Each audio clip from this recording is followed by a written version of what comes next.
Bahkan mungkin kata Imam Ghazali dijelaskan di sana yang paling membuat sakit ya di antara kita itu kalau di dalam hati kita itu ada penyakit. Penyakitnya apa? Tamak, hasad. Tahu hasad? Tahu tamak? Tamak itu pengen semua punya kita gitu ya.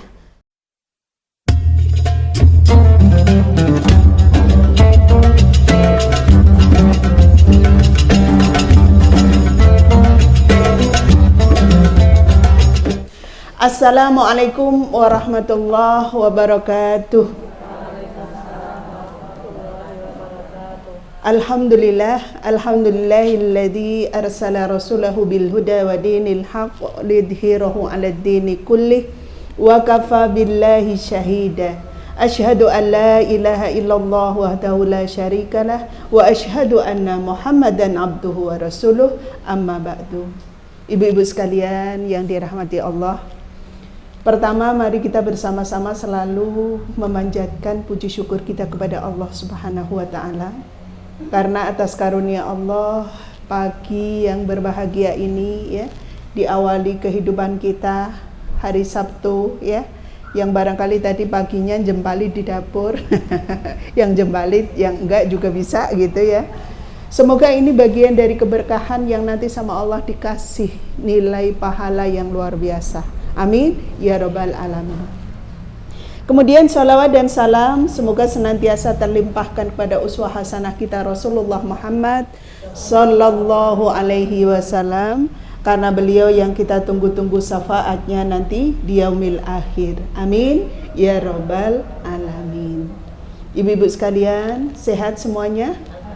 Alhamdulillah. Mohon maaf, saya tanya jangan tersinggung. Kemarin ada sempat yang terpapar? Ada yang terpapar? Ada? Ada? Sudah sembuh? Alhamdulillah.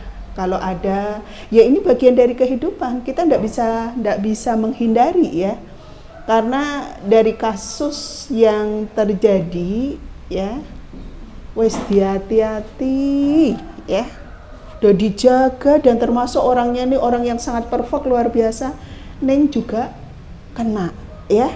Artinya apa? Ini bagian dari qadarullah yang kita harus terima, tapi bukan berarti dengan begitu kita sembrono, bukan ya.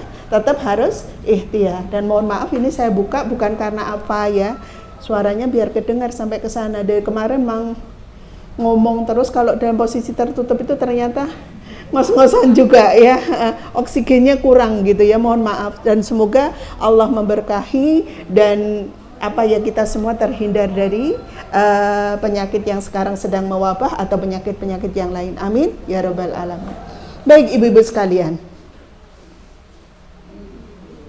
kayaknya di belakang masih banyak yang baru hadir, biar duduk dulu karena ini kita banget ya. Materi yang saya sampaikan insya Allah ini teguran buat kita semua sebagai ibu-ibu, sebagai muslimah salihah, yang kadang-kadang kalau nggak diingetin itu terus apa kira-kira? Lupanya sih enggak sebenarnya, tapi teledor gitu ya. Karena kalau habis taklim tuh biasanya semangat banget pulang. Wah iya, nanti bismillah deh. Paling tidak itu ada semangat, itu sudah luar biasa. Kalau di sini dicas masalah qanaah, kemudian di majelis yang lain ada qanaah juga, di yang lain juga ada qanaah, maka akan terus diingetin ya. Yang lama-lama itu akan menjadi habit ya, menjadi kebiasaan, menjadi karakter yang insya Allah itulah yang diharapkan oleh Rasulullah Sallallahu Alaihi Wasallam, nasihatnya untuk para muslimah. Masya Allah, alhamdulillah banyak yang hadir ya. Sehingga ini nanti harapannya ilmu yang kita dapatkan akan banyak yang bisa mempraktekkan. Amin ya rabbal alamin. Baik, kayaknya ditunggu nggak selesai-selesai nih, hilir mudik terus ya. Kita langsung aja ke tema hari ini. Ada yang sudah terima WA broadcast dari tema kita hari ini? Ya, bagaimana agar muslimah hatinya bisa qanaah. Mungkin sebelum saya lanjut, saya yakin qanaah ini bukan istilah yang baru kita dengar. Qanaah ini adalah istilah yang sering sekali kita dengar, insya Allah kita sudah sangat familiar. Ada yang bisa unjuk rasa? Unjuk rasa, unjuk gigi, ya. Apa yang dimaksud dengan qanaah? Bersikap sederhana. Ada lagi? Kok menerima apa adanya? Ada lagi? Bersikap cukup. Cukup dari apa? Cukup bersyukur dari apa yang dicukupkan ini? Nikmat dari Allah. Masya Allah, ya. Insya Allah yang ibu-ibu sampaikan semuanya benar, ya. Jadi qanaah itu adalah menerima apa adanya atas karunia yang diberikan Allah kepada kita. Ya, menerima apa adanya atas karunia yang diberikan Allah kepada kita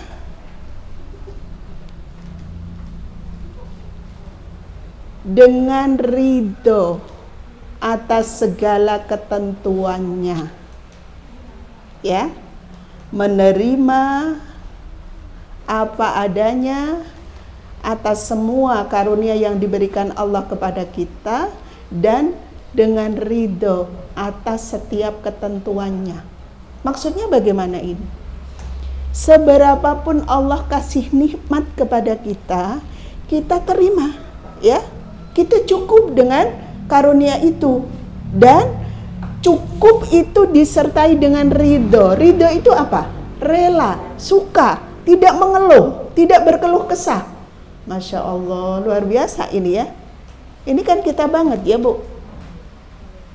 Ada yang sampai saat ini ketika dikasih nafkah suaminya piak-piak, atau ya Allah Pak, sekarang tuh, atau sampai saat ini masih mengeluhkan, kenapa gajinya baru segitu-gitu aja dari dulu sampai sekarang, puluhan tahun udah menikah. Atau mungkin gaji suami besar tapi yang dikasihkan ke kita sedikit. Ngerasa seperti itu? Masih ada? Nggak usah dijawab.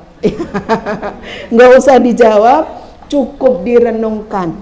Hanya saja kalau kita ingin disebut wanita qanaah, maka ini, ya, harus kita evaluasi.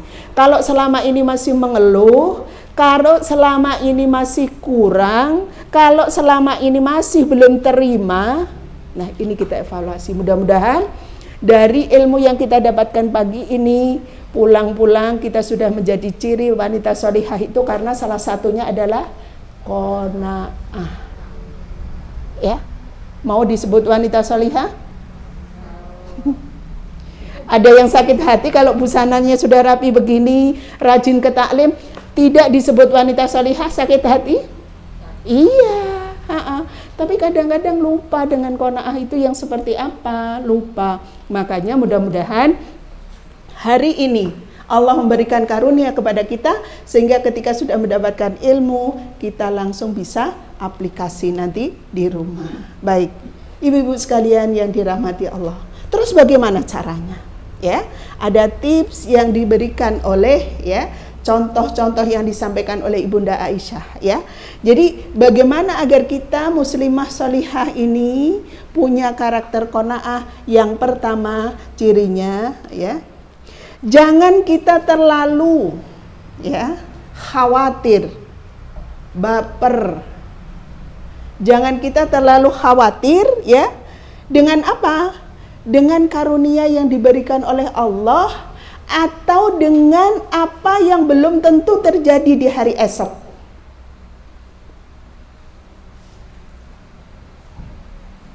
Coba kita renungkan.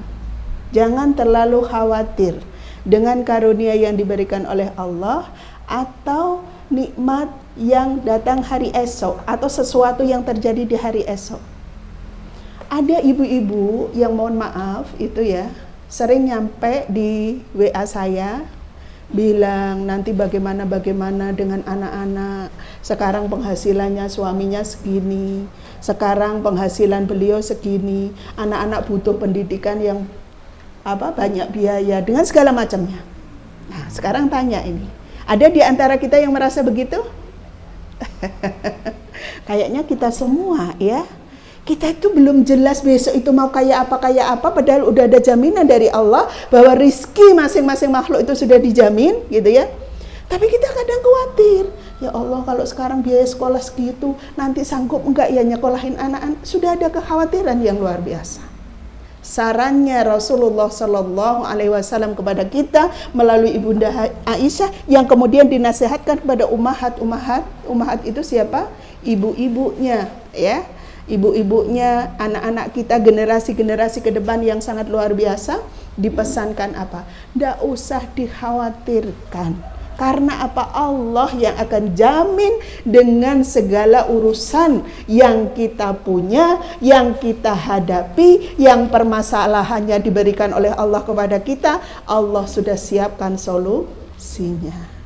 Ini jaminan, ya. Sampai Rasulullah Sallallahu Alaihi Wasallam sendiri menyampaikan, seandainya kamu tahu bagaimana bisa mengambil pelajaran dari burung, tahu burung? Berangkat pagi, keluar dengan perut kosong, pulang perut kenyang, masih bawa makanan di cucuknya itu, ya, untuk disimpan mungkin di rumah ada anaknya, mungkin untuk persediaan hari esok dan lain sebagainya. Itu burung, ya. Kita manusia yang sama Allah dikasih akal yang sangat luar biasa, dikasih tenaga yang sangat luar biasa, ndak usah khawatir, ya. Ndak usah khawatir dengan jaminan apa? Rizki yang akan Allah kasihkan kepada kita, di mana yang namanya rizki tidak hanya berupa materi, berupa finansial, berupa makanan, tidak hanya begitu. Karunia sehat ini adalah sangat luar biasa. Sekarang orang-orang ya, dengan kasus COVID ini kan Masya Allah ibu-ibu sekalian, urusan kesehatan ini nomor 1, ya. Makan sehat, hidup sehat, insya Allah begitu ya. Makanya kita lama nggak ketemu bunder semua ini ya, termasuk saya gitu ya. Karena apa, kerjaannya di rumah ya begitu ya, Masya Allah gitu ya. Hidup pola hidupnya makan sehat, tidur cukup, bukan cukup lagi ya, berlebih malah gitu ya. Mau gerak ke sana khawatir ini, khawatir itu dengan segala macam, akhirnya menjadi daging.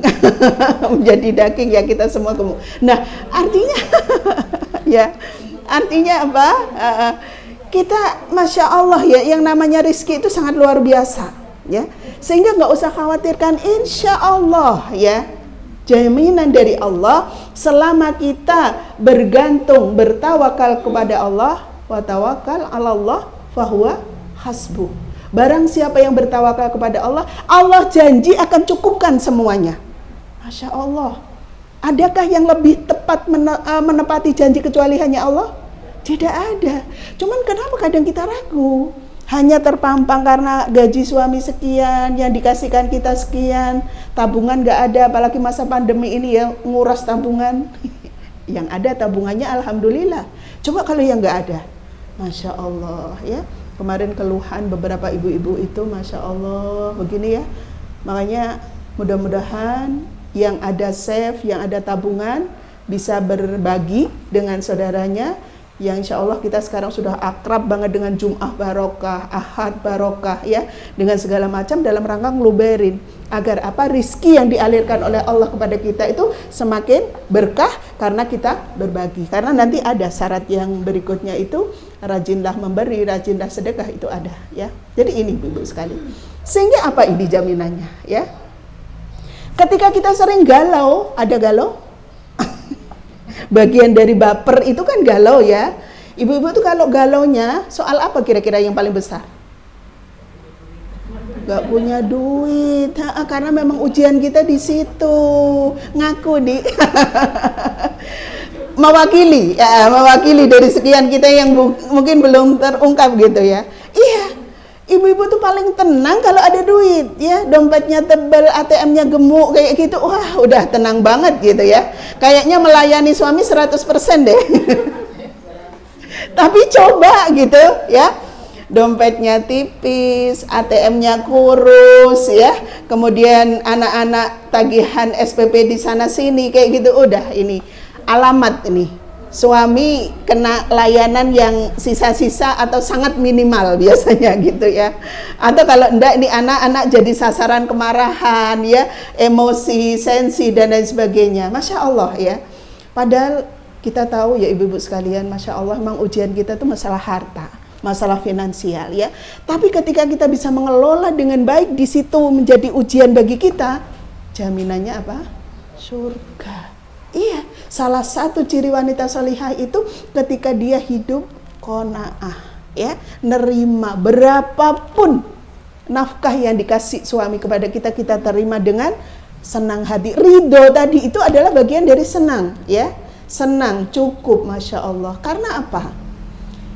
Finansial atau urusan nafkah yang cukup dan kita terima dengan lapang dada, dengan qanaah, itulah yang akan memberikan keberkahan. Bukan berapa besar nominalnya. Saya pernah cerita kalau tidak salah, saya punya teman yang tadinya itu borju, ya, yang pernah saya cerita kalau beliau mau butuh makan tinggal pencet bel, baju kotor mau ambil baju yang mana pencet bel. Ini aja hidupnya. Ke rumahnya kebetulan lantai 3, beliau hidup di lantai 3, jadi semua urusan tuh di bawah. Ada khodimat yang bagian masak ada, ngasuh anak ada, bersih-bersih ada gitu ya, sehingga tinggal pencet.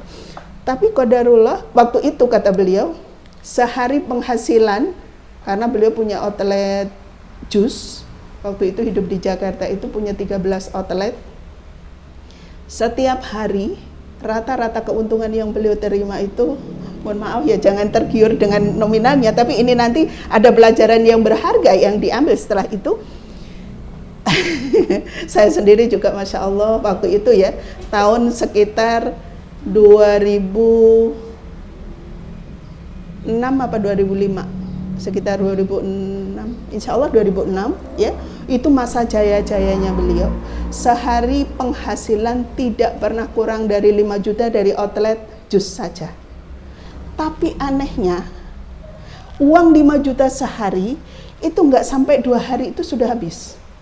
Karena saking kehidupannya ini, itu belum penghasilan dari yang lain, karena beliau online shop baju-baju itu, Masya Allah ya, waktu itu memang sama Allah dikasih kemudahan dengan sangat luar biasa. Tapi terus akhirnya hari-hari itu uang itu kayak nggak ada artinya, mau ambil apa saja sudah, beliau sangat-sangat mudah ya. Tapi qadarullah, mohon maaf gitu, pernikahannya tidak bisa dipertahankan ya.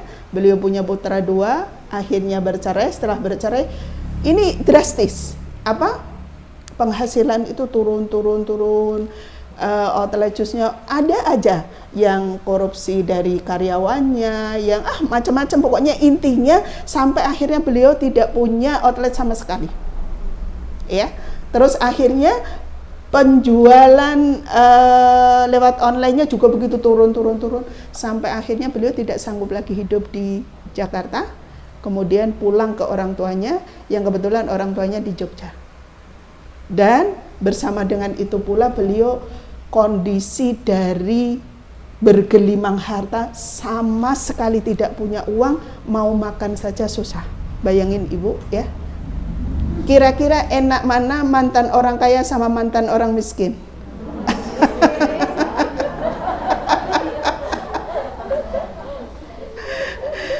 Berarti kalau ada jawaban begitu, sekarang dalam kondisi cukup semua. Amin ya rabbal alamin, kan begitu ya. Ternyata Masya Allah beliau sampai hampir depresi ya, hampir depresi karena tadinya keuangan yang tidak ada masalah, sekarang mau makan aja, mau ini aja susah. Sementara apa? Beliau mohon maaf ya, karena orang itu kalau habis jadi orang kaya kemudian jadi orang miskin itu gengsinya itu kan masih di atas terus kayak gini, mau minta sama orang tuanya padahal orang tuanya sangat-sangat mampu, gengsi, malu, sehingga dia menahan lapar dengan anak-anaknya. Waktu itu dengan 2 anaknya yang lagi proses perceraian dengan ininya belum selesai tuntas secara hukum ya. Nah ini kenapa saya contohkan ya, karena ini nanti ada ambil pelajaran yang sangat luar biasa ya. Nah akhirnya apa? Akhirnya beliau piye carane biar bisa anak 2 ini tetap hidup, beliau sendiri juga ini sudah semuanya apa dikerjakan. Tapi takdirnya Allah itu, kalau Allah itu sayang sama hambanya ya, dan ini sedang menutup jalan rizki yang berupa materi saat itu, tidak ada yang bisa ditembus. Masya Allah ya, sampai beliau jadi makelar tanah yang sudah di depan mata, sudah hampir aja deal ya pembayaran itu, ada aja yang membatalkan ya. Sampai beliau sampai gulung-gulung, sampai nangis, sampai akhirnya beliau curhat dengan salah satu temannya yang ada di Bogor. Yang intinya sudah, ini bukti kasih sayang Allah ya. Cobalah renungkan apa yang selama ini sudah kamu tinggalkan, apa yang selama ini sudah kamu lakukan dan segala macam. Akhirnya beliau nyadar betul bahwa ternyata ketika finansial itu lagi berlimpah, beliau tidak bisa kontrol. Kontrol apa? Ya terutama untuk macam-macam ya, semuanya itu hanya hedonis ya, kesenangan dirinya yang diturutkan tanpa peduli ini nanti bagaimana tabung, bagaimana, tidak peduli sudah, karena yakin banget dari ininya itu nanti akan tetap mengalir dengan begitu derasnya karena selama ini tidak ada masalah. Tapi ternyata seperti itu, terus akhirnya beliau tersungkur, minta dengan segala macam ya, akhirnya nyadar bahwa bagaimana selama ini 5 waktu diabaikan ya sholat tapi bolong, kadang cuma sehari sekali, kadang belas ya, kadang kalau lagi belanja ke mall gitu, lagi senang-senang udah dijama aja kayak gitu di mall dijama gitu ya, padahal disediain ada musola, ada ini kayak gitu, saking ininya ya akhirnya nyadar semuanya. Nah cuman satu, beliau selama ini beliau beliau itu sudah datangin guru-guru mengajar Al-Quran ke rumahnya, tapi aja udah ya, datang digaji tapi belajarnya ntar dulu ya, baru sehuruf 2 huruf udah selesai, gurunya pulang kayak gitu.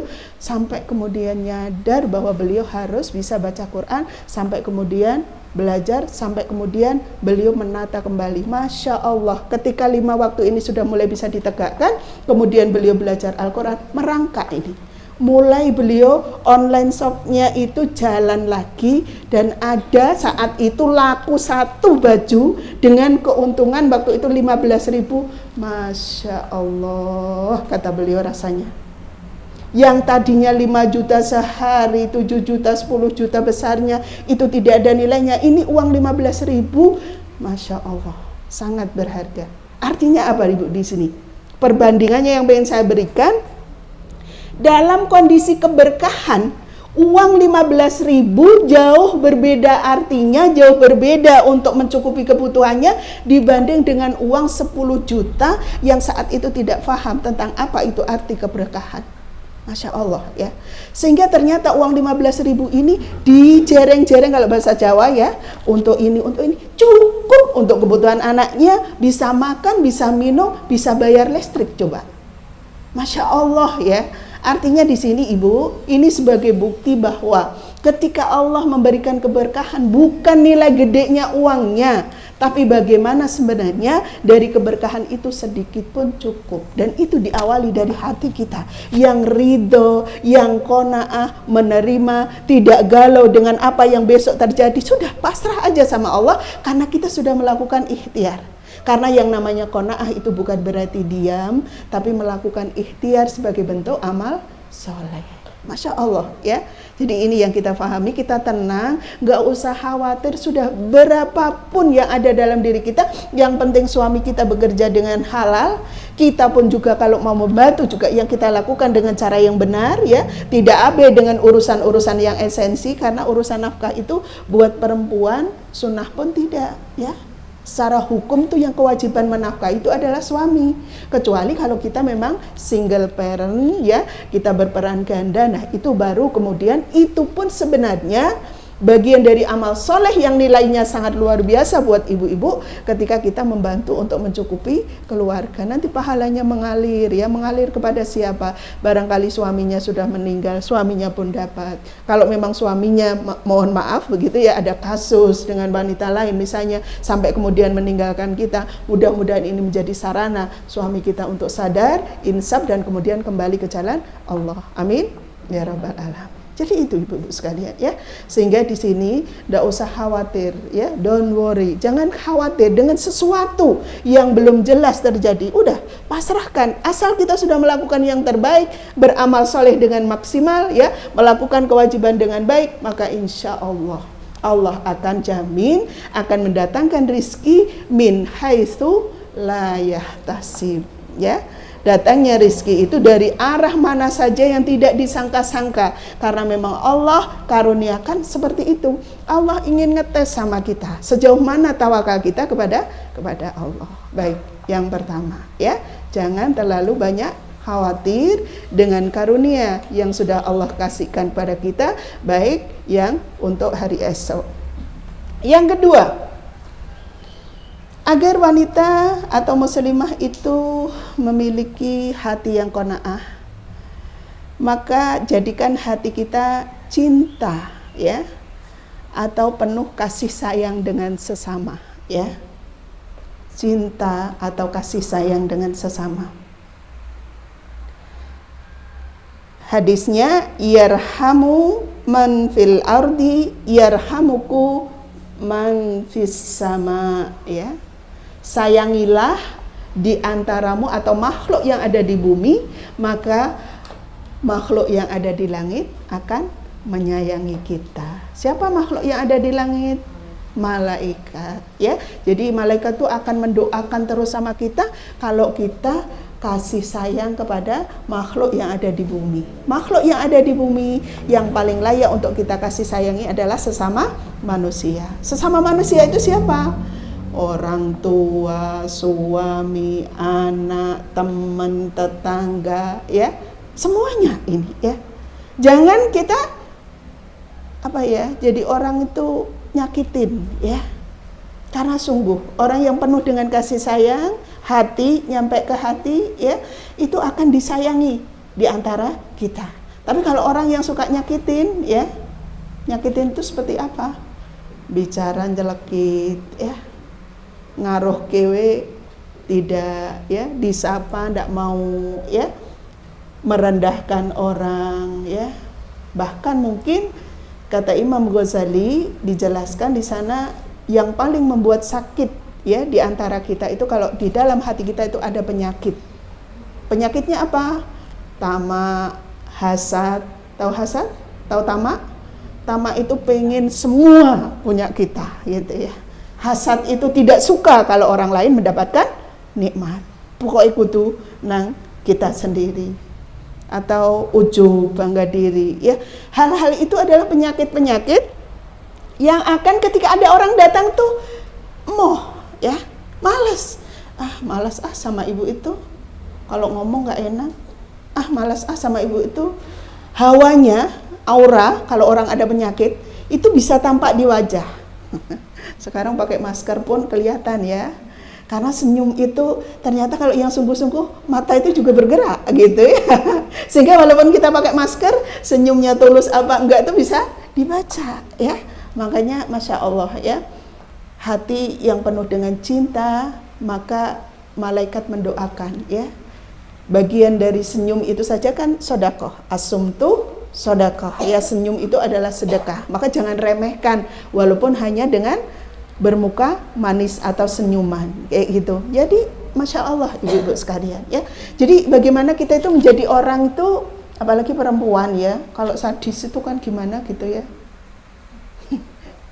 Soalnya yang ngerasa sadis kadang tersinggung. Mohon maaf, ya. Ini bagian dari teguran, ya. Kita ngelihat tuh kalau orang, mohon maaf, cantik nggak terlalu amat gitu, ya. Wajah biasa-biasa tapi murah senyum, itu kan enak gitu dilihat, ya. Kita mau nyapa aja nggak angker gitu loh. Tapi sebaliknya, walaupun cantik tapi kayak gitu, wah, udah serem deh. Yang mau denger itu, yang mau deket, ya Allah, sayang, ya, ibu itu cantik tapi pahit, kata ada yang bilang begitu, ya. Pahitnya apanya? Ini mahal senyumnya, angker wajahnya gitu, ya. Apalagi mohon maaf, kita muslimah salihah, insya Allah kita semua ini pembawa berkah dari Islam itu sendiri, ya. Maka harapannya senyum ini tidak bisa kita lepas. Tapi jangan senyum sama lelaki, ya. Mohon maaf, ini kalau laki-laki disenyumi sama kita beda artinya, ya. Artinya bukan berarti kita nggak boleh senyum sama, cuman lihat-lihat aja, ya. Jadi harus ditahan juga. Tidak semua laki-laki siap dengan senyuman kita, ya. Kadang wah, ini ada soalnya kisah menarik, ya, dari kisah sahabat. Ada wanita itu yang memang cantik, murah senyum, ya. Nah kebetulan si sahabat ini kan penjual kurma, tahu kisahnya? Penjual kurma, begitu ada yang nawar wanita cantik ini, kembaliannya nggak usah nggak usah dibayar, malah ya dibayar dengan sangat-sangat murah. Tapi yang aneh kemudian si penjual kurma ini ngikutin ngikutin yang membeli kurma ini sampai akhirnya sampai rumahnya. Maaf ya, ini kisah sahih ya, kisah sahih yang disampaikan oleh sahabat gitu ya. Jadi sampai ini sahabat ini ngadu sama Rasulullah, ya Rasulullah, bagaimana ini yang jualan kurma tadi? Kenapa saya jual kurma? Ada wanita cantik yang sedang nawar dagangan saya. Karena dia senyum cantik gitu ya, udah saya tergoda. Sampai akhirnya saya ikuti sampai ke rumahnya. Mohon maaf, ini saya ceritakan apa adanya ya. Sampai saya menciumnya, coba. Belum dinikah ya. Terus kemudian apa jawab Rasulullah? Kalau begitu bertaubatlah ya. Jangan diulangi lagi, tebus dengan kafarat ya. Kafaratnya dengan membayar kurma dikasihkan kepada fakir miskin, dan jangan diulang. Kalau memang kamu berniat dan dia mau, nikahin dia. Sampai begitu ya. Artinya ini dicontohkan oleh sahabat ya. Dicontohkan oleh Rasulullah, disampaikan bahwa sahabat itu sekualitas sahabat pun jika ada senyuman yang sangat menggoda dan itu iman lagi turun, akhirnya sampai terjadi seperti ini gitu ya. Makanya ini sebuah peringatan ya, wanita itu harus jaga diri itu kan di situ ya.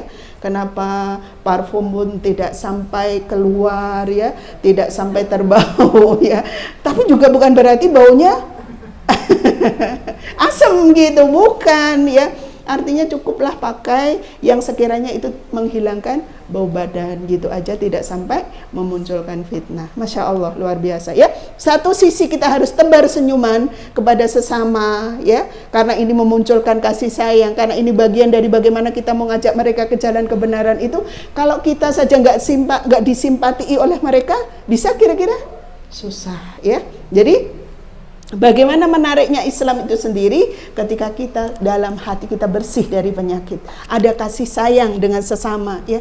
Lihat orang itu kalau melakukan maksiat yang ada bukan ngenyek, tahu ngenyek ya, merendahkan, wih gimana sih, tidak, tapi ada kasih sayang. Ya Allah kasihan ya, bagaimana nanti kalau masuk neraka, bagaimana nanti ini dan lain sebagainya. Kita munculkan itu ya, empati, kasih sayang ya, menyadarkan mereka dengan kasih sayang, ngajak mereka dengan kasih sayang ya.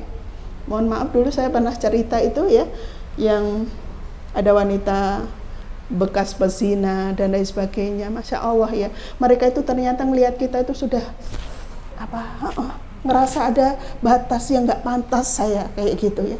Tapi begitu kita mau datang, kita rengkuh, Masya Allah ya, itu jalannya karunia Allah. Ya akhirnya mereka nyadar, sampai ketika mereka nyadar itu melebihi dari kita ya. Semangatnya untuk berubah, semangatnya untuk totalitas dalam, Masya Allah luar biasa ya. Sampai akhirnya ya mudah-mudahan beliau diizinkan oleh Allah, sampai sekarang nggak tahu beritanya bagaimana, kondisinya di mana ya, karena saking pengen menyembunyikan dirinya, merasa tidak pantas dan menginfakkan seluruh waktunya hanya untuk Allah. Masya Allah luar biasa ya. Artinya seperti itu, bagaimana itu ya. Orang mau bersama dengan kita walaupun kita dalam kondisi berbusana rapih gitu ya, sementara mereka dalam tanda petik telanjang yang terbatas begitu ya. Tapi kita munculkan kasih sayang justru dengan kasih sayang, karena saya pernah baca bukunya Abbas As-Sisi tentang dakwah dan hati. Ketika kita mengajak seseorang dengan hati, maka yang menerima itu juga hatinya lapang ya. Tidak sakit hati, tidak merasa digurui, tidak tersinggung biasanya ya. Justru dari situ munculnya pintu yang kemudian kita bisa masuk. Masya Allah ya ibu-ibu sekalian ya. Jadi ini bagian dari yang kemudian kita bisa qanaah itu, munculkan dalam hati kita rasa cinta, kasih sayang ya. Kebencian kita singkirkan, yang ada adalah bagaimana kita penuh kasih sayang, penuh cinta dengan sesama ya. Maka insya Allah ini bagian dari yang kemudian kita itu bisa ya, hidup sederhana, hidup qanaah itu akan bisa. Baik, kemudian yang ketiga, Agar kita bisa hidup qanaah, hati kita bisa qanaah, maka jadilah orang yang suka memberi. Bersedekahlah. Karena kata Nabi, tangan di atas lebih baik daripada tangan di bawah. Ya. Sekarang memang dalam kondisi sekarang itu ekonomi sulit, ibu-ibu sekalian.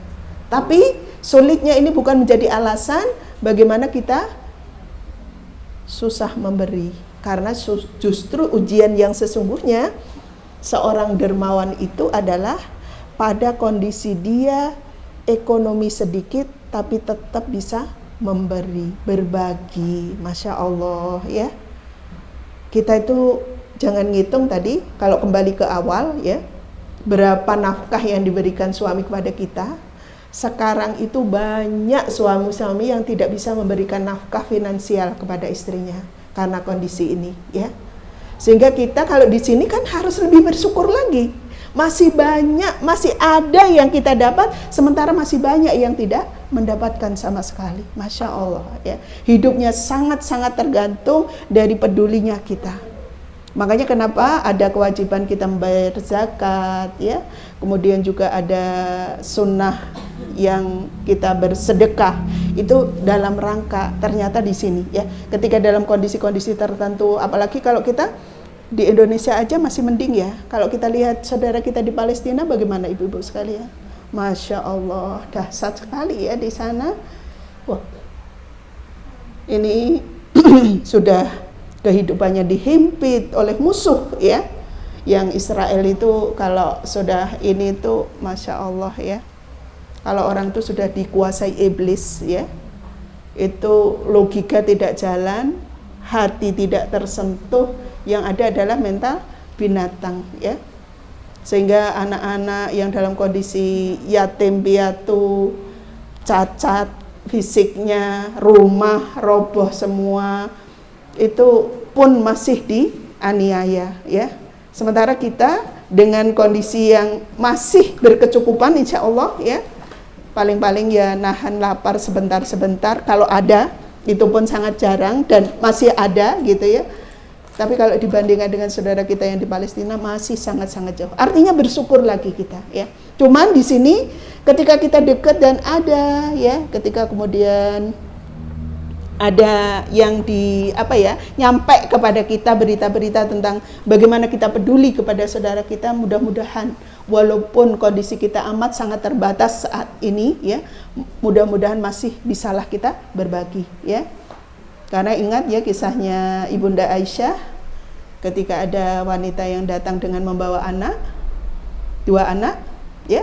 Waktu itu kan beliau sedang berpuasa dengan Rasulullah.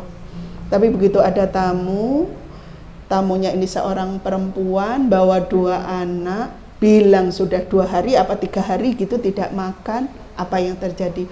Persediaan kurma 3 butir yang nanti akan dipakai berbuka dengan Rasulullah pun diberikan. Karena apa? Lebih mementingkan dan lebih ngerasa bahwa ada yang lapar, lebih lapar lagi dibanding dengan dirinya dan Rasulullah. Dan ternyata seorang ibu ini luar biasa ya. Ketika dikasih kurma oleh Ibunda Aisyah, kurmanya 3, pikirnya Aisyah satu-satu gitu ya. Anaknya kan 2, nih dikasih satu-satu. Ibunya masih megang 1 kurma. Ternyata tidak langsung diemplok. Ya, tapi yang ada adalah ditunggu, dilihat, anaknya makan kurma dengan lahap sekali. Dan yang terjadi dengan 1 kurma ini, Aisyah pun juga memperhatikan, dibagi 2, dikasihkan anak. Ibu rela tidak makan, yang penting anaknya kenyang. Ini wanita solihah. Terus apa yang terjadi? Ketika Rasulullah SAW pulang bergegas mau makan kurma untuk berbuka, ternyata kurmanya tidak ada. Aisyah gemetar, menggigil, bilang sama Rasulullah, ya Rasulullah, mohon maaf. Kenapa Aisyah? Kemana kurmanya? Apa jawab Aisyah? Tadi ada ibu yang datang dengan 2 anak, beliau 3 hari tidak makan, sehingga kurma saya kasihkan. Barakallah, kata Rasulullah. Tidak marah. Padahal beliau dalam posisi lapar juga mau berbuka. Dan Rasulullah itu Masya Allah ya, Kalaulah hari itu berbuka, biasanya kemarin itu juga lagi sedang berpuasa gitu ya. Artinya walaupun tidak berpuasa tapi menahan lapar beliau sampai perutnya dikasih batu. Perut beliau dikasih batu karena apa? Biar disangka sahabat bahwa beliau sedang kenyang, tidak dalam posisi kelaparan. Masya Allah, luar biasa. Nah, Rasulullah bilang barakallah. Untuk siapa? Untuk Aisyah, juga untuk ibu tadi ya. Karena Aisyah ceritanya begitu ini, justru beliau tidak malah, tapi malah mendoakan agar Allah memberikan keberkahan untuk Aisyah, juga untuk ibu tadi. Masya Allah, luar biasa. Ini ya, potret kalau keluarga itu faham sama ya, dan tujuannya hanya kepada Allah, maka ya hari-hari itu tidak ada urusan materi, kemudian menjadi cekcok, itu tidak ada urusan yang begitu ya. Yang ada adalah kalau sudah urusan misalnya ada pelanggaran syariat, Rasul tegas, Rasul marah. Nah, seperti itu. Baik. Kemudian yang keempat, ciri atau karakter bagaimana agar kita bisa qanaah ya. Berharap hanya kepada Allah ya. Berharap hanya kepada Allah. Karena berharap kepada manusia itu patah hati yang disengaja. Iya. Saya tanya, ibu-ibu pernah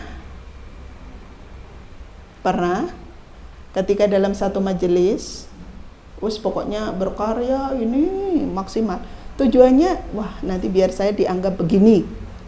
Tapi ternyata kita tidak mendapatkan ekspresi atau harapan pengen dihargainya itu tidak kita dapatkan. Pernah?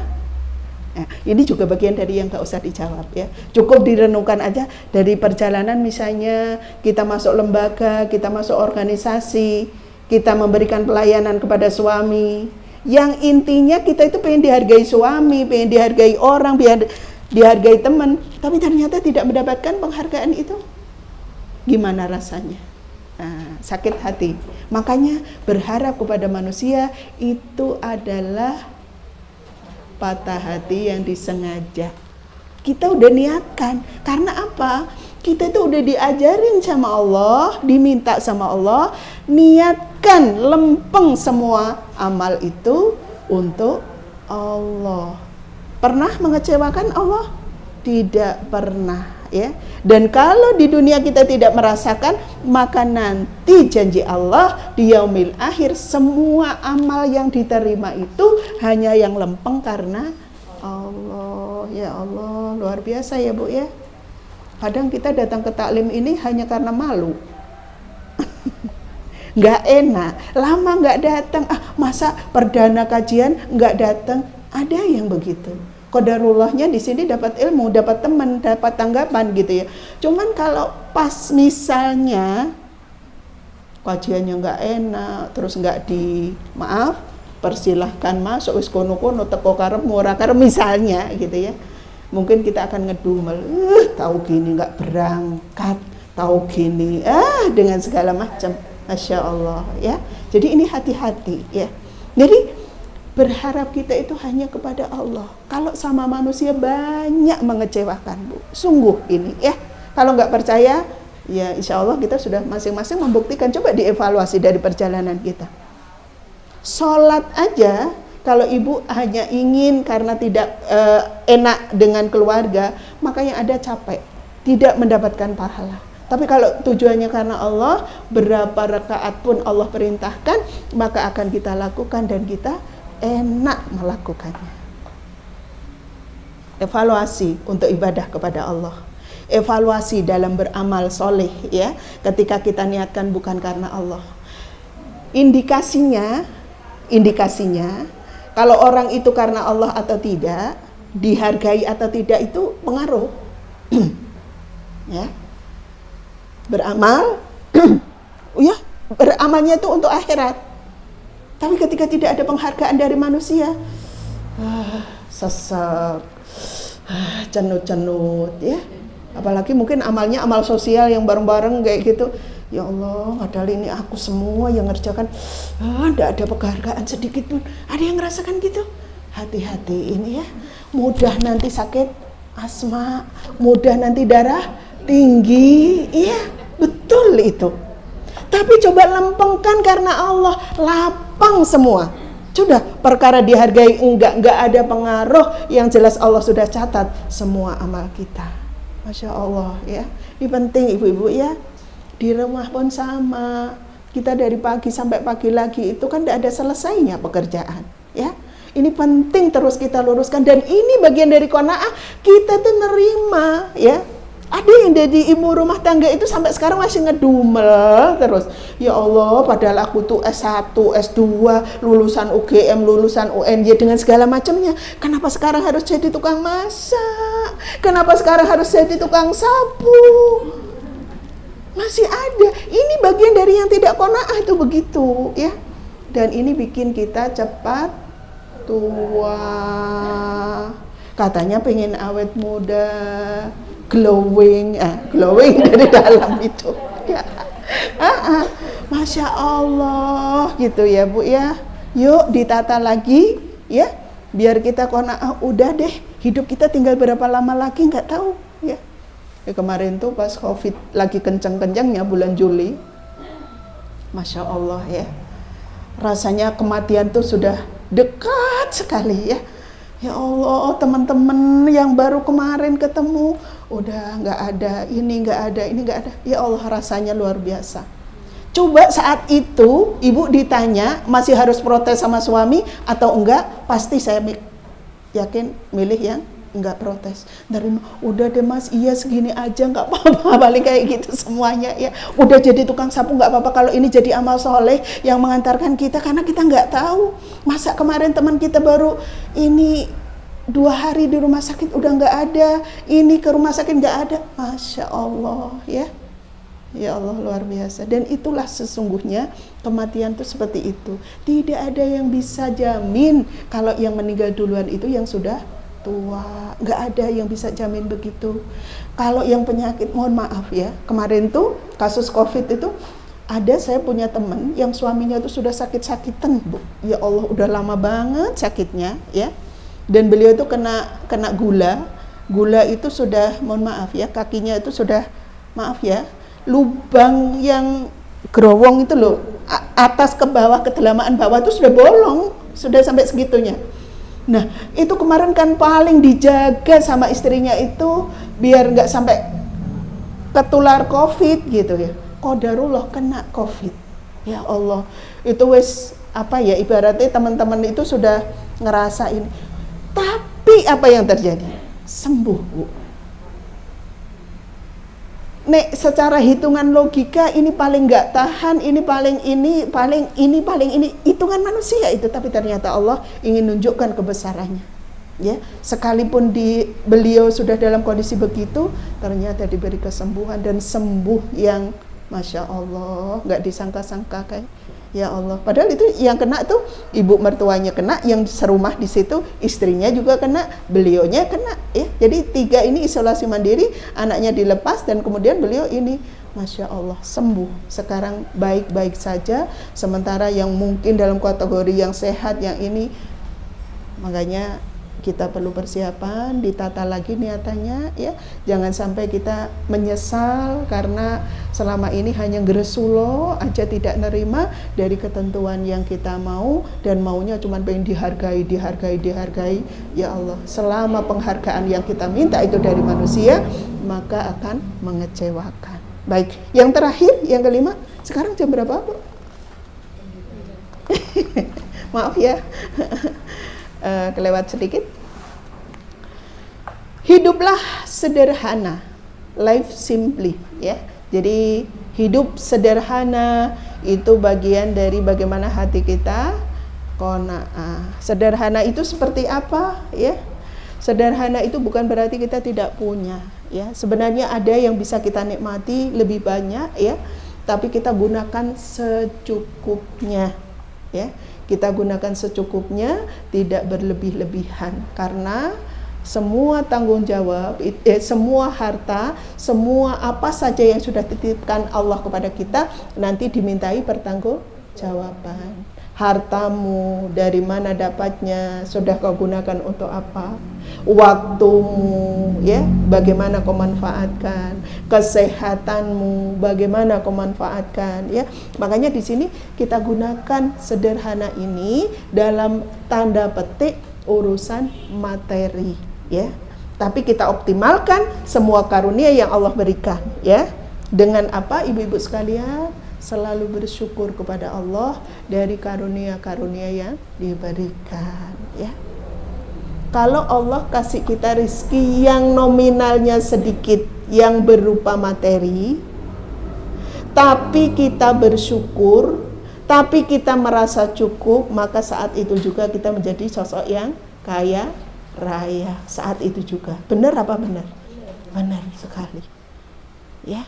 Jadi Masya Allah ibu-ibu sekalian, kalau kita pengen resepnya jadi orang kaya, bersyukurlah, ya.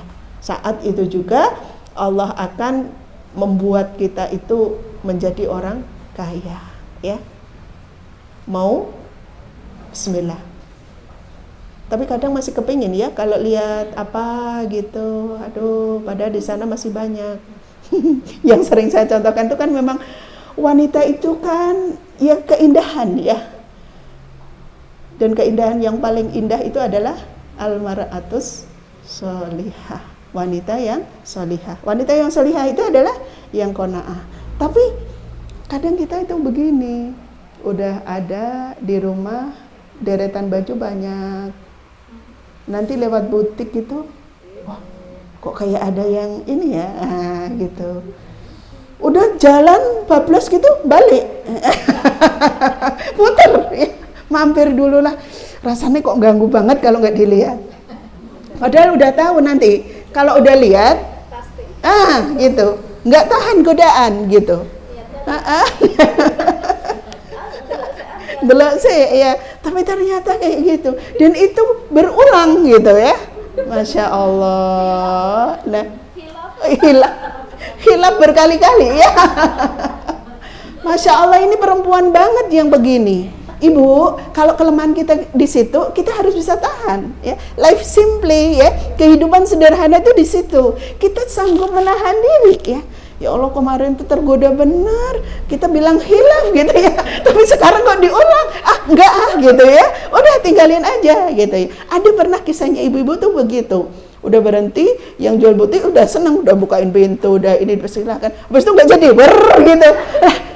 Nyampe rumah dia istighfar banyak, ya Allah, saya nggak mau tergoda. Soalnya kalau lihat benar-benar saya nggak bisa nahan, lebih tidak bisa tahan ujian daripada ini. Udah nyakitin yang punya butik, nggak apa-apa. Tadi sudah kayak mau berhenti, ternyata nggak jadi. Ini bagian, ya, trik, ya. Kita tuh harus bisa mengelola hati, bagaimana agar tidak tergiur dengan kehidupan begitu. Karena mohon maaf, ya Allah, memang ujiannya kita itu di situ, ya. Kalau kita paham tentang ujian kita, maka bisa kita siasati, ya. Dan selama kita bisa berteguh hati untuk tidak mengikuti kecenderungan kita yang menjadi fitnah itu, menjadi ujian itu, maka insya Allah kita di situ lulus ujian. Dan itu besok akan diuji lagi sama Allah biasanya, ya, ditunjukkan lagi. Nanti ngelewati, udah tahu kalau jalan-jalan itu tuh ya memang banyak butik, banyak tas yang dijual, ya, banyak sepatu sandal yang bagus-bagus. Jangan lewat situ, gitu loh. Alihkan jalurnya, ya. Ada jalan banyak, jalan menuju Roma tuh banyak, bukan di situ aja. Kalau memang di situ banyak godaan, udah nggak usah lewat situ. Sengaja malah, ya. Sekalian ngelewesi lah kayak gitu. Ya Allah, ibu-ibu, ya ini bagian dari yang kita perlu ingatkan, ya. Kalau kita mau kategori qanaah kena, ya, maka kehidupan sederhana udah cukup, ya. Cukup sudah. Kita tahan betul, ya. Kita tahan. Ingat, ya Allah, emang ada sih yang buat beli, ada, tapi mending dialihkan buat yang lain, ya. Karena ditumpuk-tumpuk di lemari sampai nggak muat itu sudah, ya. Yang di lemari nggak muat itu nanti dimintai pertanggungjawaban semuanya, ya. Ya Allah, Ibunda Aisyah itu punya baju cuma 3, 1 dipakai, 1 dicuci, 1 buat nanti kalau sudah ini dilepas dipakai, kayak gitu, ya. Curing, kayak cuci kering pakai. Aduh, kita sudah nggak bisa dihitung. Iya, maka segera yang penuh-penuh di lemari ya, segera alihkan untuk yang lain yang lebih membutuhkan ya. Kemarin saya dapat berita di Rumah Berkah itu ya banyak ya mualaf-mualaf yang baru itu butuh hijab, butuh gamis ya. Itu kita luberin ke sana atau ke tetangga yang barangkali belum memakai hijab, kita ajak mereka pakai hijab dan kemudian kita ini kan ya kita saranai dari punya kita gitu ya. Mudah-mudahan ini jauh lebih membawa kemanfaatan dan mudah-mudahan kita juga jangan terus diganti dengan yang baru ya. Nanti ini dilukis dikasihkan ke orang tetap kita nyari yang baru. Wah, ini ya. Atau karena punya niat beli yang baru gitu. Iya. Masya Allah. Iya, iya. Hati-hati ibu-ibu.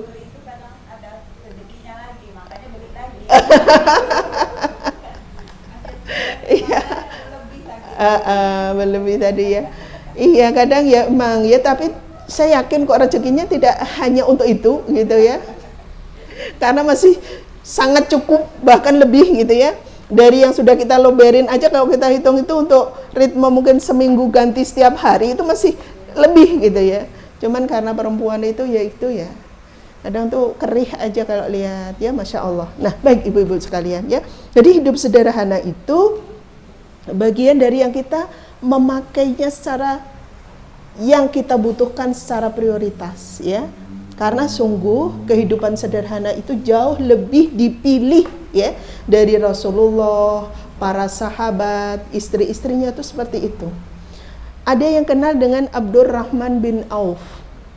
Beliau itu kan jutawan, bukan jutawan lagi, miliarder dan udah hartawan yang sangat luar biasa.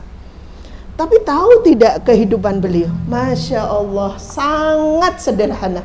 Apa yang beliau makan, apa yang beliau tempatin saat tidur, ya, apa yang beliau gunakan dalam kehidupan sangat sedikit. Selebihnya adalah lebih banyak diluberin. Tapi kenapa hartanya begitu banyak seperti itu? Karena Allah ganti janjinya, dikeluarin 1, diganti 10, keluarin 1, diganti 10. Padahal yang dikeluarin Abdurrahman bin Auf, Masya Allah, hitungannya sangat luar biasa. Makanya terus kemudian kata Abdurrahman bin Auf, gantinya itu seperti air bah, sampai kayak gitu ya. Saking Abdurrahman bin Auf nggak bisa ngitung ya. Baliknya dari apa yang dikasihkan, yang diberikan itu lebih besar dan dahsyat sampai tidak sanggup untuk menghitungnya. Masya Allah ya ibu-ibu sekalian. Semoga ini menjadi bekal buat kita renungkan ya. Bagaimana hari-hari kita tidak banyak mengeluh ya. Bagaimana hari-hari kita senantiasa hanya berharap kepada Allah ya. Entah itu penghargaan, entah itu apa. Dan bagaimana hati kita senantiasa diliputi kasih sayang ya. Sesama manusia itu tidak ada nyepelekan, tidak ada ngerendahin, tidak ada ngenyek, tidak ada, yang ada adalah kasihan, empati. Yang ada adalah dia saudara saya, yang ada adalah bagaimana kita sama-sama nanti bisa masuk ke surga ya. Kalau beliau sakit, kita merasakan sakit. Kalau beliau mohon maaf mungkin harus ngicipin neraka, kita pun merasakan bagaimana kalau panasnya itu dahsyat. Makanya kita tidak tega menyadarkan orang-orang yang di sekitar kita itu sebagaimana kita menjaga diri kita dari api neraka. Jadi benar-benar ada muncul kasih sayang. Juga bagaimana hari-hari kita senantiasa hidup sederhana, walaupun sebetulnya kita bisa menikmati harta itu dan walaupun ada gitu ya, tapi kita senantiasa berpikir bahwa banyak saudara kita yang sedang membutuhkan, maka kita luberkan kepada saudara-saudara kita yang sedang membutuhkan. Nah, semoga Allah menjadikan ini qanaah salah satu ciri kita masuk kategori wanita solihah. Amin ya rabbal alamin. Baik, sampai di sini. Ada yang mau protes, ada yang mau tanya, silahkan. Insya Allah kita belajar bersama, ya, berproses bersama, ya. Monggo kalau ada yang perlu ditanyakan. Monggo Bunda, mungkin ada yang mau ditanyakan kepada Ustazah. Kami sebelum Ustazah mohon doanya nanti sebelum kita tutup kajian. Doa untuk Mas Dimas, doanya minum dan doa Rahman dan sebagainya. Dua pertanyaan Bunda ya. Assalamualaikum Waalaikumsalam warahmatullahi wabarakatuh. Ibu kurang keras? Ha-ha? Mungkin mic-nya? Iya ya. Ini dulu saya kan hari-hari kita tuh kadang-kadang kita di rumah gitu kan ya baca Al-Quran sendiri gitu kan, terus juga sering dengar kajian kadang-kadang di YouTube. Saya mau tanyain yang kadang-kadang saya tuh kan karena kita sumpah pulang kita jalan sama suami itu, saya jalanin jam 10 pagi gitu kan, terus kita jalan. Nah sekarang kalau kita mau sholat zuhur itu kadang-kadang kan setiap masjid itu kan misalnya kita jalan kemana gitu kan, masjid khusus untuk warga setempat kan gitu. Nah seandainya gitu ya, terus di mana ya sholat zuhurnya kan nggak ada tuh. Kalau misalnya kita lewat sholat zuhurnya itu kita sampai di rumah misalnya itu terus kita jamak dengan asar itu boleh nggak Ustaz? Saya tanya aja tapi saya nggak pernah melakukannya. Iya. Kadang-kadang saya sholat di mobil, saya wudhu di mobil, tapi saya sholatnya di mobil, tapi sambil duduk. Satu lagi saya selalu dengar kajian, ada sambil dengar kajian, gitu kan, mendengar. Setiap kita baca Al-Quran, nggak mesti ditutup dengan sadaqallahul azim, karena saya ada dalilnya juga di situ dia berikan.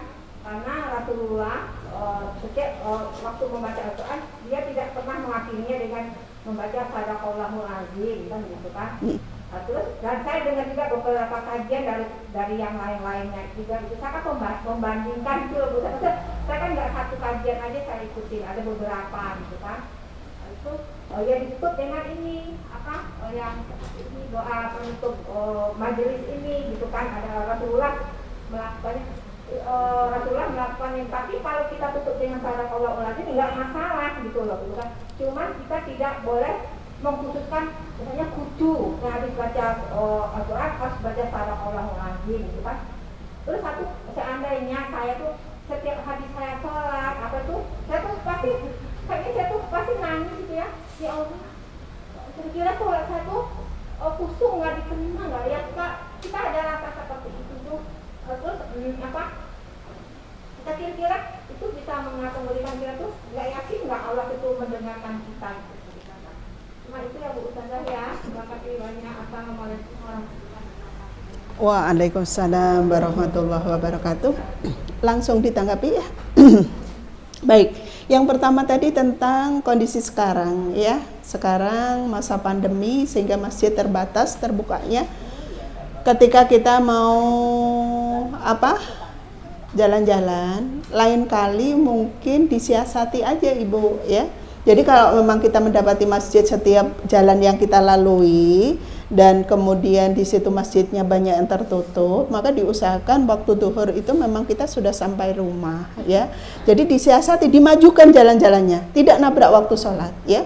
Karena jamak sholat itu kan ada syaratnya ya, ada ketentuannya. Tidak sembarang kita bisa jamak kayak gitu, tidak sembarang, kecuali dalam kondisi pandemi yang masih genting-gentingnya ya, masih genting-gentingnya, sementara kita memang harus mendesak keluar ya. Dalam perjalanan itu kita tidak memungkinkan mau berhenti di masjid, nyampe rumah dan ternyata waktu tertentu sudah habis, harus geser bersama dengan waktu yang lain, nah baru diperbolehkan. Jadi syarat jamak itu ada ya, tidak asal ya. Sehingga kalau ini jalan-jalan itu kan sesuatu yang bisa kita atur ya. Waktu tidak harus jam 10 ya. Misalnya sebelumnya, sehingga nanti pas waktunya sholat sudah selesai kayak gitu ya. Jadi digeser yang bisa diatur, sementara waktu yang sudah pakem waktu sholat kan nggak bisa digeser ya.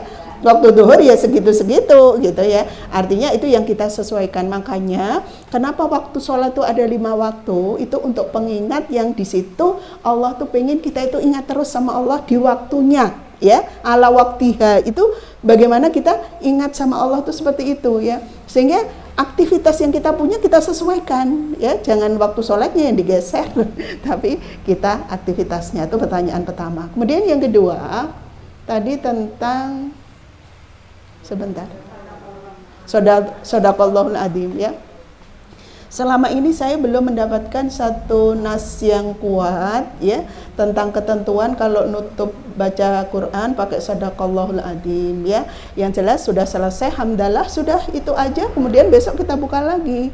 Penutup majelis doanya itu ya kalau kita punya majelis. Kenapa kita tutup?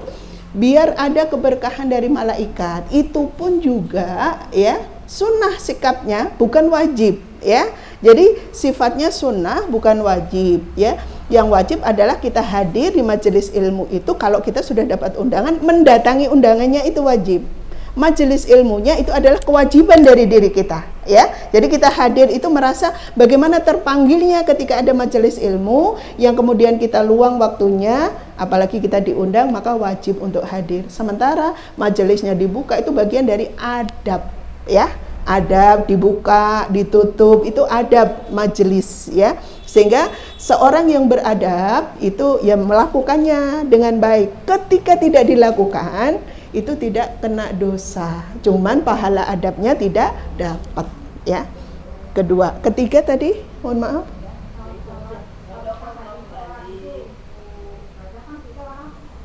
Oh iya, yang menangis itu ya. Ibu, yang perlu diluruskan dari niat awal. Kita beribadah kepada Allah, sudah kita niatkan karena Allah. Sehingga ketika kita saat sholat kemudian menangis, ya, itu bagian dari ini Allah yang menilai. Tapi kita harus yakin bahwa sholat kita diterima. Selama persyaratannya, ya, mulai dari bagaimana kita bebas dari hadas najis, ya, menjaga syarat-syarat sholatnya, maka insya Allah yakin aja kalau Allah akan nerima. Kok di sana orang kan kadang pada titik tertentu fokus untuk sholat itu ingat dosa, kadang kan begitu ya. Ketika ingat dosa itu kan berlinangan air mata itu tidak kita sadari, keluar dengan sendiri. Tapi yang penting kita nyadar saat itu sedang sholat ya, sehingga tidak asik dengan nangisnya. Ada yang asik dengan nangisnya, kita sampai sesenggukan sampai ini, loh, iki sholat iki jadi begini. Kadang kita memang perempuan itu antara baper dengan khusyuk sholat itu agak beda-beda tipis ya. Tapi kita bisa nyiasati ibu-ibu sekalian. Maksudnya begini, yang penting kita tetap yakin bahwa Allah ya menerima apa yang kita lakukan karena kita sudah memenuhi syaratnya. Perkara kita nangis, segera nyadar kalau kita itu sedang sholat ya. Jadi tidak terus kemudian asik dengan nangisnya, golek tisu nang dinding sampai dilap-lap lagi. tidak begitu. Tapi segeranya dari Allah, pas sholat keluar air mata nggak bisa ditahan. Ini bagian dari karuniamu, mungkin bisa jadi ini sarana untuk saya bisa khusyuk gitu ya. Tapi terus kemudian bagaimana saya nyadar kembali sampai kemudian sholat akhir selesai dan kita berdoa kepada Allah ya. Jadi tidak ada yang bisa jamin waktu-waktu sholat kita apakah sholat kita diterima atau tidak, tapi kita harus yakin selama persyaratan kita penuhi maka insya Allah ini diterima. Wallah alam bisawab. Ngeten ibu ya. Ya, tidak mesti, tidak harus ya. Jadi silahkan aja kalau mau dibaca nggak apa-apa, nanti di ini lagi juga nggak apa-apa, kayak gitu. Baik, ya.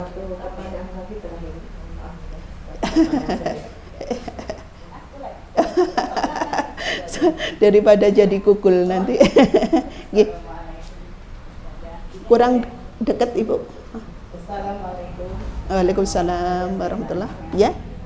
Mengenai tadi bilang kadang yang pernah itu misalnya saya lah yang seumur saya udah tua lah ini kepala ambil tujuh, jadi ada yang diri saya sendiri kadang memang saya pernah sering malahan kadang dengan ceramah pergi jauh gitu, bilang saja kadang judul ceramah dengan dia membawakan ceramah tidak nyambung. Kadang kita kan pulangnya nggak bisa dibawa pulang. Nah, gimana letaknya saya itu pengen gimana supaya kita jadi tenang. Baik. Wah, ini satu lagi. Sebagian kita imam-imam. Banyak imam-imam. Adalah imam yang bawa. Kadang kita mendengar imam itu sudah salah. Nah, jadi kita tegur. Nah, saya pengen juga gimana qanaah kalau kita tegur apakah kita berdosa? Gimana letak qanaahnya biar saya pun pribadi. Iya. Pengen tahu kalau memang begini qanaah mungkin saya tidak berbuat lagi. Iya. Terima kasih. Iya, Masya Allah. Ya, ya. Terima kasih, Nak. Ya.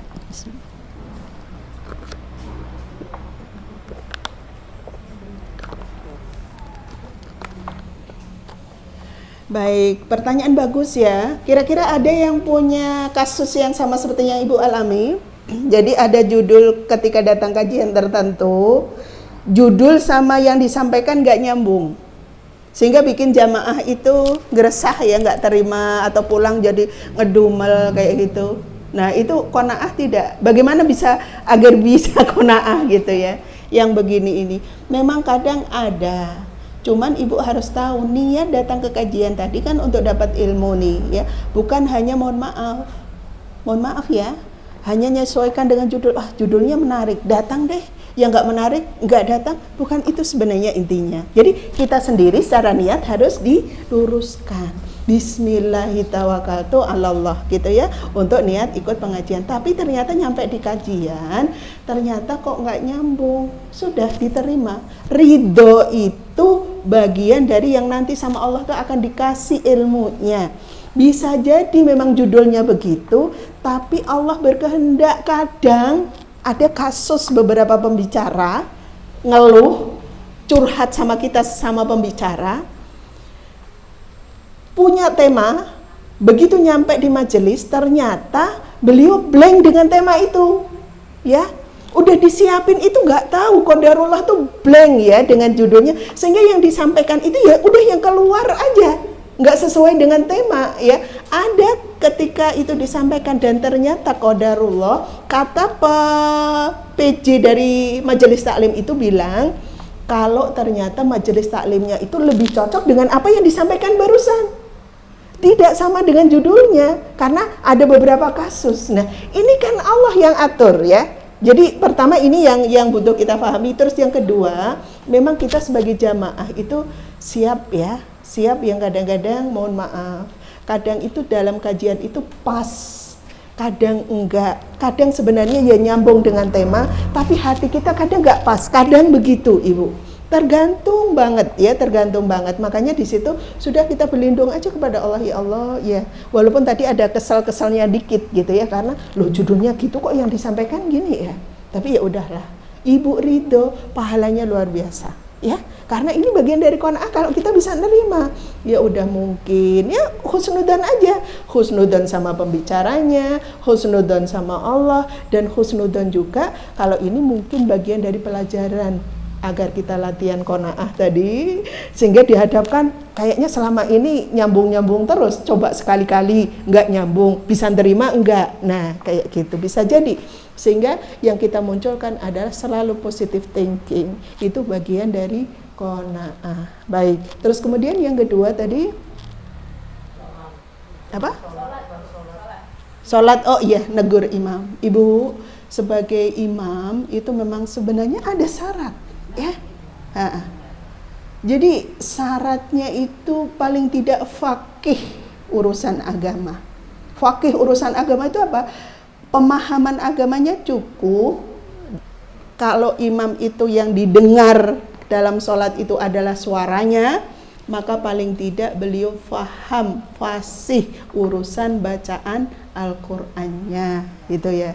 Itu syarat pertama. Yang kedua, usia.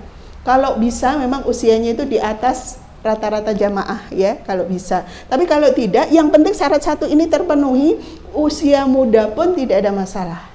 Kemudian yang ketiga, jika 1, 2 tidak bisa terpenuhi, maka grid di bawahnya boleh dipakai ya.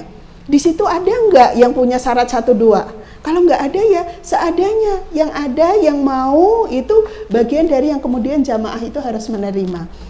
Kok ketika imam sedang memimpin sholat ada kesalahan, maka kewajiban makmum kan mengingatkan ya. Mengingatkan dalam sholat itu ada etikanya ya, laki-laki bagaimana, perempuan bagaimana. Ketika itu sudah dilakukan tapi tidak memberikan dampak, maka selesai sholat boleh ditegur, diluruskan, ya, diingatkan. Siapa yang mengingatkan itu ada etikanya sendiri, ya. Jadi mungkin kalau imam itu kan laki-laki, sebaiknya memang yang mengingatkan juga laki-laki. Tapi kalau jamaah laki-laki tidak pada faham tentang kesalahannya, maka jamaah perempuan boleh mengingatkan. Ya, mengingatkannya seperti apa? Ya, etikanya harus difahami. Ya, Islam itu punya cara dalam urusan nasihat menasihati. Yang pertama, timingnya harus tepat. Yang kedua, isinya harus oke, gitu ya. Yang ketiga, metodenya harus pas. Caranya bagaimana? Tidak ada kesan menggurui, tidak menegur dia di muka umum, ya, dan cara menegurnya adalah inti dari persoalannya, ya. Jadi itu boleh, etika itu boleh dipakai dan diusahakan memang, ya, ini dilakukan dengan tadi, ya, empati, ada rasa aduh jadi imam kasihan juga daripada digerenengi banyak orang, maka kita luruskan begini gitu. Dengan harapan beliau enggak kapok jadi imam, ya. Ya, nggih, ngaten Ibu, ya. Saya kira cukup ya, kalau ada pertanyaan ditahan dulu. Mudah-mudahan kapan-kapan kita ketemu lagi, nggih. Dan mudah-mudahan semua bisa mendapatkan kemanfaatan dari ilmu kita hari ini. Baik.